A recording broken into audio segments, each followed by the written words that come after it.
in 1927 in the Solomon Islands there was a massacre that the Australian government had perpetrated to the Solomon Islands, in particular Malaita, and particularly in Malaita on the east coast of Malaita, and the central part of the east coast of Malaita, a place called Coyo.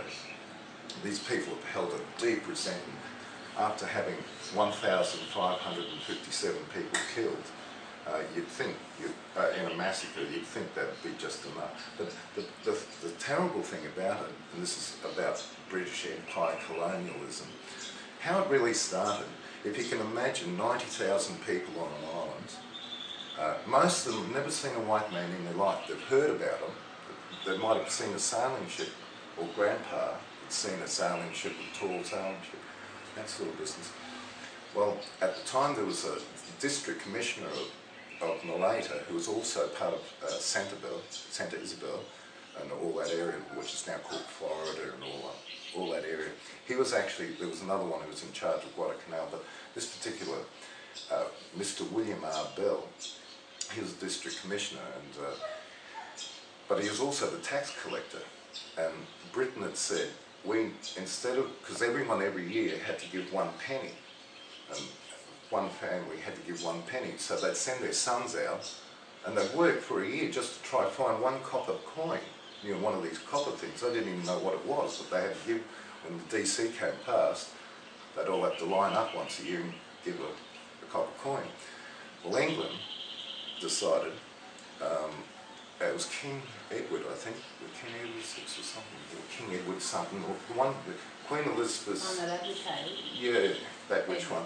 Well, he upped the tax from 1 penny. Now you've got to get 20 of these copper things.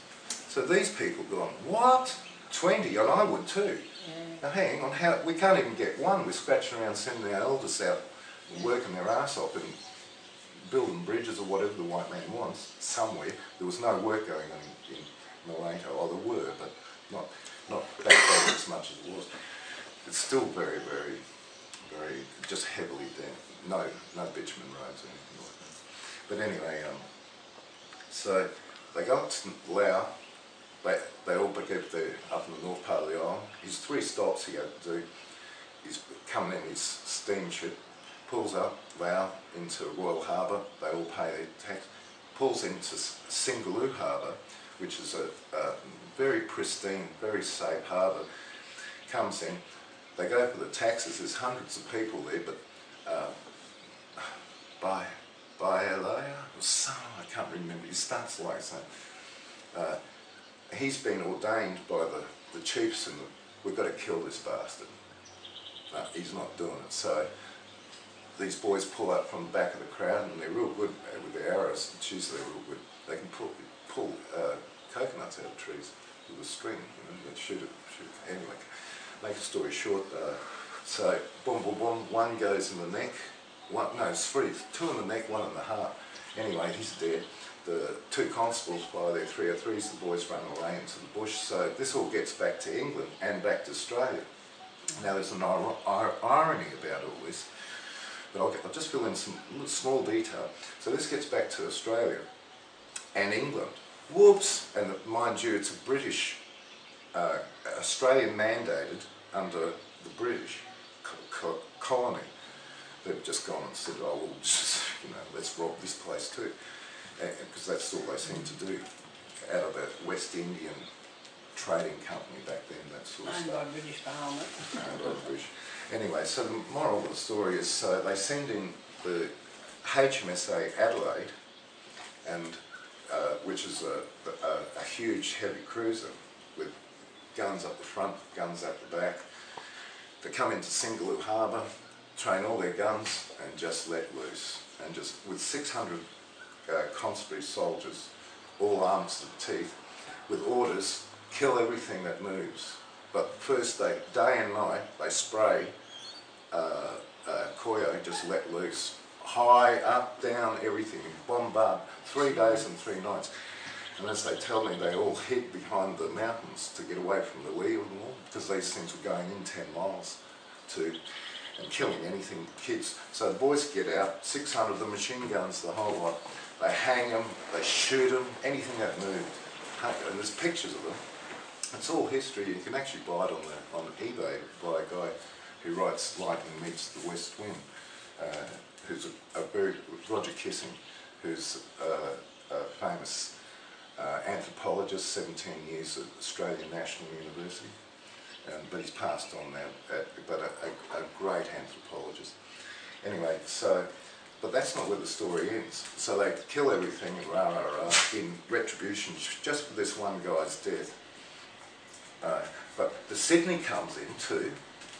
This is the other bit. The Sydney steams in, and so does the Melbourne. Sydney, Melbourne. But anyway, 3 of them turn up, but that's all real good. Okay, I'm pretty sure it's not the Melbourne. But I know the Sydney turned up in the harbour too, and there was one other.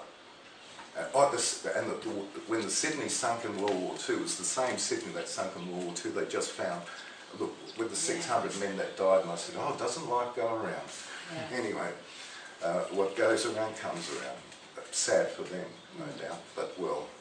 But anyway, but while this was all happening,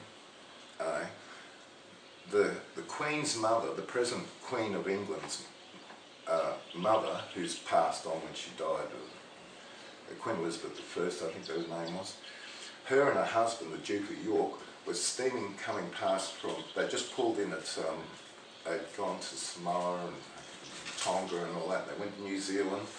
They're coming across the Tasman to come across to Sydney. And while they were bombing the shit out of and killing all the Coyo people for the death of one man, they were coming across, steaming across to open up the new Australian Parliament in 1922 in Canberra. Now, you don't see the irony, but there's more than an irony to this. While they were doing all this, then, you know, oh, we got a new Australian Parliament, because it shipped from Melbourne to Sydney, to Canberra, sorry. They went to Canberra, then railed it to what's her name. While they were just doing that, they were opening up the Adelaide, the Sydney, and the other one, all steamed in down the Brisbane River with thousands and thousands of people cheering, hey, we've got Australian Parliament, not knowing what these bloody murdering bastards had just been doing the week before, while the Queen, the King, the Duke of York, and the representative, and the Germans anyway, God's sake. Anyway, if that's not the wild truth, I don't know what the bloody well is.